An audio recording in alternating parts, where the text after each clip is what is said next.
આજ રોજ અમે છોટાઉદેપુર પ્રાંત કચેરીએ નોમિનેશન માટે આમ આદમી પાર્ટી 17 મોટી સટલી જિલ્લા પંચાયતના ઉમેદવાર તરીકે આજે હું ફોર્મ ભર્યું છે ત્યારે આ સૌ પ્રથમ તો મારી સાથે આવેલા જનતા અને કાર્યકરોનો ખૂબ ખૂબ આભાર માનું છું અને હું મારે આ મોટી સટલી જિલ્લા પંચાયતની જનતાના સર્વાંગી વિકાસ માટે આ ફોર્મ ભર્યું છે.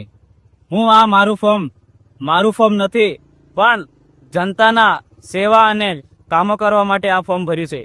ત્યારે હું મોટી સટલી જિલ્લા પંચાયતના તમામ નાગરિકો અને જનતાને હું કહેવા માંગુ છું કે તમે મને ભવ્ય વિજયથી જીતાવો, જેથી કરીને હું તમારા પ્રશ્નો અને અનેક જે સમસ્યા છે એ સમસ્યાને હું તમારી પડખે રહીને સમસ્યા દૂર કરીશ.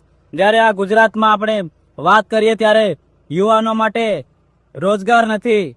આ લોકોને ખૂબ મોંઘવારી ભોગવી પડી રહી છે ત્યારે અને રોડ રસ્તાના ઠેકાણા નથી, આરોગ્યના ઠેકાણા નથી. શિક્ષણની વાત કરીએ શિક્ષણમાં પૂરતો શિક્ષકો નથી. ત્યારે અમે આ મોટી સટલી જિલ્લા પંચાયતને ઉમેદવાર તરીકે નોંધાવીએ છીએ અને જ્યારે અમે વિજય થશું ત્યારે જનતાને પડખે રહીને ખૂબ સારા કામ કરીશું. જય હિન્દ, જય ભારત.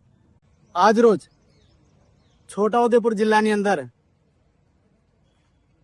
છોટાઉદેપુર વિધાનસભાની અંદર આવતી જિલ્લા પંચાયતોની અંદર આવતી તાલુકા પંચાયત, જેમાં ખાસ કરીને સૌ પ્રથમ આજે જે આ સ્થાનિક સ્વરાજ્યની ચૂંટણી અંદર ફોર્મ ભરવાનું નામાંકન થઈ રહ્યું છે ત્યારે આજે આમ આદમી પાર્ટી દ્વારા આજે સૌથી પહેલા છોટાઉદેપુરની અંદર પ્રવેશ થયો છે અને આજે બધી પાર્ટીઓ કરતા આજે સૌથી પહેલા આમ આદમી પાર્ટી નામાંકન જાહેર કર્યું છે, જેમાં ખાસ કરીને છોટાઉદેપુર વિધાનસભાની અંદર આવતા 4 જિલ્લા પંચાયતના ફોર્મ આજે ચૂંટણી વિભાગની અંદર ચૂંટણી શાખાની અંદર આજે ફોર્મ પ્રક્રિયા ભરાઈ રહી છે અને તેમાં આવતી તમામ તાલુકા પંચાયતના પણ ફોર્મ ભરાયા છે, જેથી આ વિસ્તારની અંદર આદિવાસી વિસ્તારની અંદર ખૂબ મોટી સંખ્યાની અંદર જનસંપર્ક આજે પ્રતિસાદ મળી રહ્યો છે. ત્યારે આવનાર સમયની અંદર આ ખુશીની વાત છે કે આમ આદમી પાર્ટી આ છોટાઉદેપુર જિલ્લાની અંદર તાલુકાની અને જિલ્લાની બોડી બેસાડવા માટે આજે